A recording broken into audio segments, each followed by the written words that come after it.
के सोचेर बस्नु भएको छ? अझै पनि दोधारमा हुनुहुन्छ फागुन 21 गतेको लागि।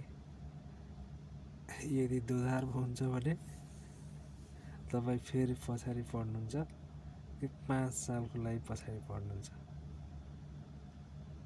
अहिले तपाईँले हाल्न लागेको भोट खालि भोट होइन, तपाईँको दीर्घकालीन लगानी हो। बुझ्नुभयो नि? 5 सालको लागि गरेको दीर्घकालीन लगानी हो। यति सामान्य एउटा उदाहरण दिन्छु।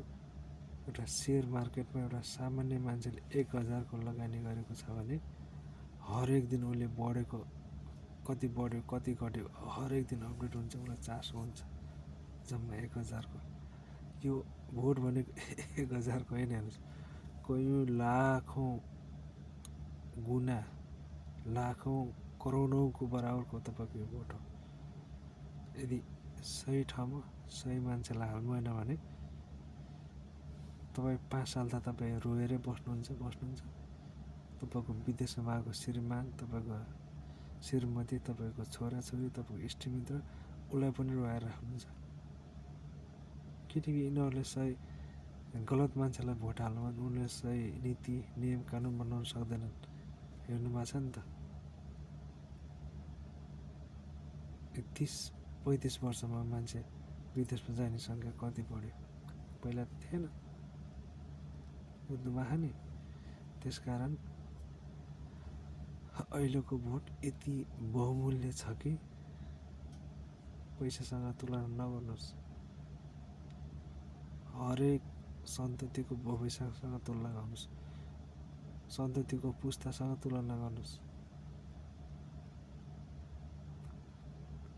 त्यसकारण मैले पहिला पनि एउटा भिडियो बनाइसकेको छु। अहिले पनि फेरि म रिमाइन्ड गराउनलाई भिडियो बनाएको। एकदम सोचेर कुल माइन्डले तपाईँ जसैको पार्टी गर्नुहोस् मतलब होइन। पार्टी तपाईँसँग राख्नुहोस्, पार्टी तपाईँकै हो, तर मत मात्र चेन्ज नगर्नुहोस्। जुन गोप्य हुन्छ कसैलाई पनि थाहा हुँदैन। बुझ्नुभयो नि? म त्यति भन्न आएको। अरू तपाईँको इच्छा हो, तपाईँको छोरा छोरी सन्तति, तपाईँको इष्टमित्रलाई विदेशमा राख्ने कि नेपालमा ल्याउने तपाईँको हातमा छ है त।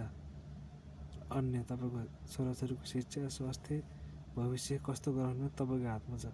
तपाईँको त्यही एक भोटले सबै कुरा निर्धारण गर्छ। एकदम विचार गरेर भोट हाल्नुला। म त्यति भन्न आएको। ल हस्। अरू हजुरको मर्जी, तपाईँको मर्जी।